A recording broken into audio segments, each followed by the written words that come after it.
अस्सलाम वालेकुम। एक्सरसाइज 2.5 आज हम करेंगे और इसका क्वेश्चन नंबर 1 है।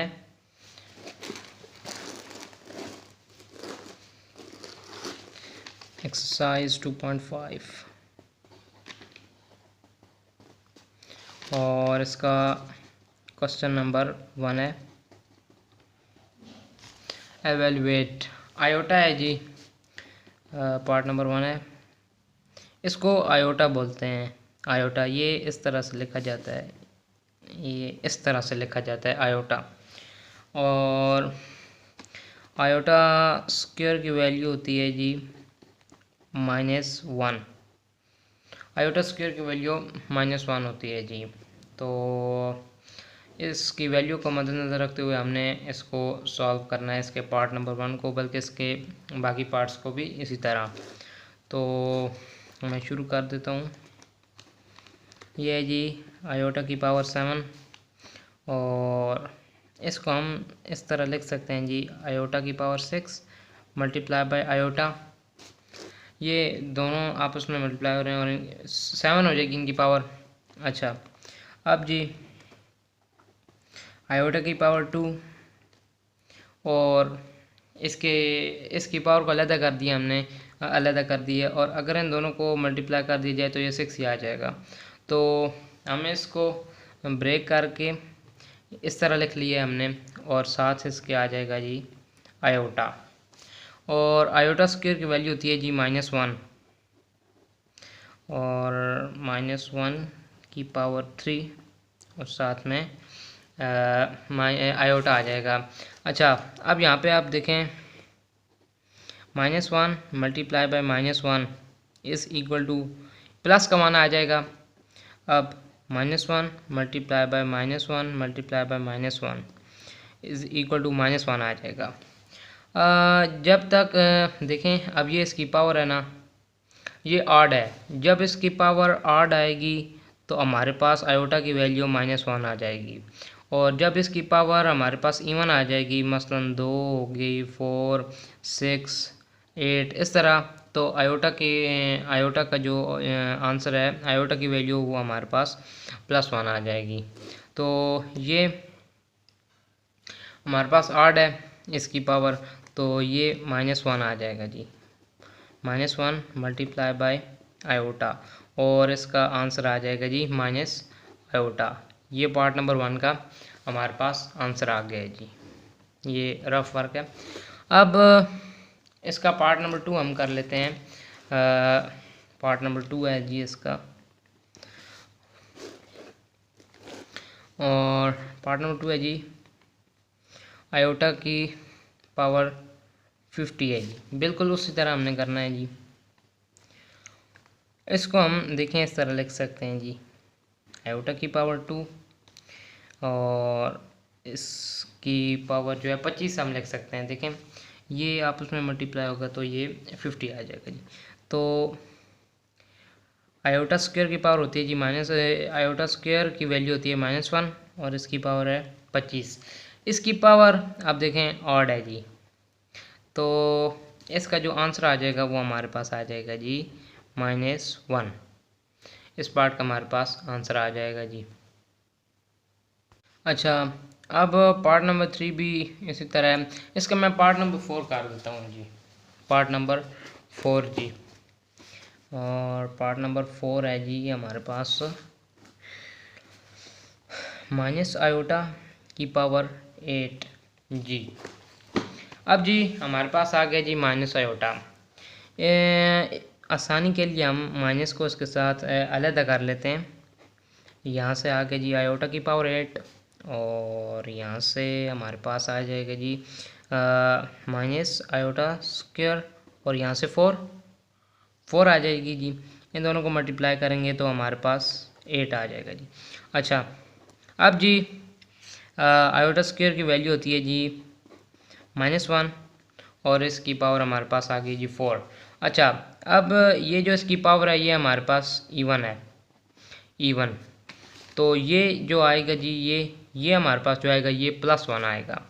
और देखें अब यहाँ से ये +1 हमारे पास आ गया है, लेकिन बाहर माइनस है तो इसका आंसर हमारे पास -1 आ जाएगा जी। ये इसका चौथा पार्ट भी हो गया जी। अब बिल्कुल पांचवा पार्ट भी इसी तरह है, इसकी पावर जो है 8 है, ये हो जाएगा। और इसका जो पार्ट नंबर 6 है वो भी इसी तरह हो जाएगा जी। अच्छा, अब इसका पार्ट नंबर इसका क्वेश्चन नंबर एक्सरसाइज 2.5 का क्वेश्चन नंबर 2 है, right the conjugate of the following number.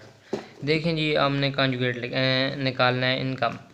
तो इसके लिए मैं आप एक एग्जांपल ले लेते हैं। ये क्वेश्चन नंबर 2 है जी। मैं एक मिसाल के तौर पर a + b आयोटा, ये है जी। हमने इसका कंजुगेट लेना है जी। कंजुगेट ये z की इक्वल है जी। इसका कंजुगेट, सबसे पहले कंजुगेट की जो अलामत होती है, जो सिंबल होती है, वो ये होती है जी। अच्छा, ये आ जाएगी जी। अब इसका कंजुगेट जो है ना, ये इन दोनों के दरमियान जो सिंबल है यानी कि प्लस है, तो इसका जब हम कंजुगेट लेंगे तो इसकी जो है ना ये अलामत को हमने चेंज कर देना है, यानी कि इसका जो कंजुगेट आ जाएगा वो हमारे पास a - b आयोटा आ जाएगा। इसका कंजुगेट हमारे पास a - b आयोटा आ जाएगा। तो इसी तरह ये 6 पार्ट भी हैं, मैं कर देता हूँ इनमें से भी 1 2 3 पार्ट। तो पार्ट नंबर 1 है जी 2 + 3 आयोटा। इसको हम z की इक्वल ले लेते हैं जी। z = 2 + 3 आयोटा, और हमने इसका कंजुगेट निकालना है जी, और वो आ जाएगा जी, ये हमारे पास आ जाएगा, और इसका कंजुगेट आ जाएगा जी 2 - 3 आयोटा, ये आ जाएगा जी। अब साथ में इसका जो पार्ट नंबर है 5 है जी, वो भी मैं कर देता हूँ, और पार्ट नंबर 3 भी करेंगे। पार्ट नंबर 5 है जी -4 - आयोटा। z = -4 - आयोटा, और कंजुगेट = -4 + आयोटा। हमने ये जो साइड वाली जो है वह इसकी सिंबल है, इसको नहीं चेंज करना है, हमने ये जो इनके दरमियान वाली है ना इसको चेंज करना है। और इसी तरह इसका पार्ट नंबर 3 भी है।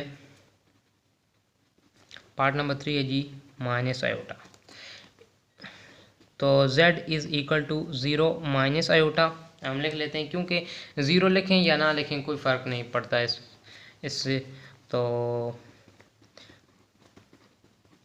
इस तरह से जी, और ये जो आ जाएगा इसका कंजुगेट आ जाएगा जी 0 + आयोटा, यानी कि इसका आ जाएगा जी प्लस आयोटा। हमारे पास इस पार्ट का आंसर आ गया जी। बाकी इसी तरह ही है। और नीचे जी क्वेश्चन है, क्वेश्चन नंबर 3 है, right the real and imaginary part of the following number. देखें जी, ये भी काफ़ी सिंपल है। क्वेश्चन नंबर 3 है, ये जी पार्ट नंबर 1 है, इसका मैं कर देता हूँ 1 + आयोटा जी। ये है question number 3, right the real and imaginary part of the following number. तो यहाँ से जी ये पहला पार्ट है 1 + आयोटा। तो आयोटा जिसके साथ भी लिखा होगा, मिसाल के तौर पर देखें, अब यहाँ से ये b आयोटा है, तो ये b आयोटा जिस के भी साथ लिखा होगा उसको इमेजिनरी माना जाएगा। ये इमेजिनरी पार्ट है जी इसका, और जो आयोटा के बगैर होगा वो रियल पार्ट होगा जी। तो ये हमारे पास एक नंबर है जी 1 + आयोटा। इनमें से हमने रियल और इमेजिनरी नंबर जो है निकालने हैं। तो रियल नंबर है जी, रियल = 1। इनमें से 1 रियल है क्योंकि इसके साथ आयोटा नहीं है, और इमेजिनरी पार्ट जो है इसमें, इमेजिनरी पार्ट जो है इसमें वो है जी आयोटा। तो आयोटा किसी के साथ लिखा हो तब भी इमेजिनरी होगा, वो अदद भी साथ इमेजिनरी होगा, और वैसे भी आयोटा इमेजिनरी है जी।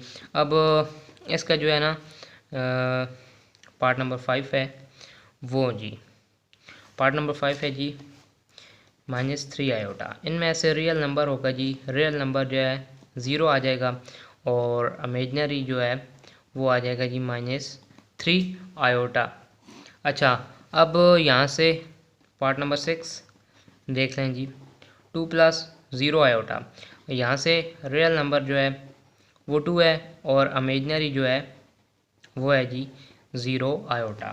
तो ये आप समझ गए होंगे कि इनमें से रियल और इमेजिनरी वाला मामला क्या है जी। अच्छा, अब जी हमारे पास क्वेश्चन नंबर 4 है, इस एक्सरसाइज का लास्ट क्वेश्चन है।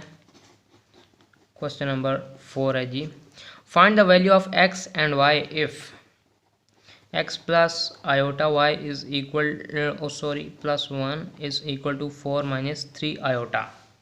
जी तो इन दोनों का हमने जो है जी इनको सिंप्लीफाई करके हमने x और y की वैल्यू निकालनी है जी। तो देखें जी, यहाँ से x प्लस आयोटा y, यहाँ से 1 प्लस है जी, दूसरी तरफ जाकर माइनस हो जाएगा, तो 4 माइनस 3 आयोटा -1 आ जाएगा जी। और x plus iota y is equal to जी 3 माइनस 3 आयोटा आ जाएगा। अच्छा, अब जी यहाँ पे देखें, यहाँ भी ये दो हैं, यहाँ पे ये रियल है और ये इमेजिनरी है, यहाँ पे रियल और इमेजिनरी है। तो इन दोनों में रियल एक दूसरे की इक्वल आ जाएंगे जी और इमेजिनरी आपस में इक्वल हो जाएंगे जी। Imaginary is equal to imaginary, यहाँ से रियल जो हैं जी ये दो हैं, तो x इज़ इक्वल टू 3 आ जाएगा जी हमारे पास। और इमेजिनरी जो हिस्सा है जी वो है जी iota y is equal to -3 iota. Iota यहाँ से मल्टीप्लाई हो रहा है, यहाँ जाके तक डिवाइड हो जाएगा, तो यहाँ से कैंसिल हो जाएगा, तो y की वैल्यू आ जाएगी जी -3। तो इसी तरह हमने x और y दोनों की वैल्यू निकाल ली है यहाँ से।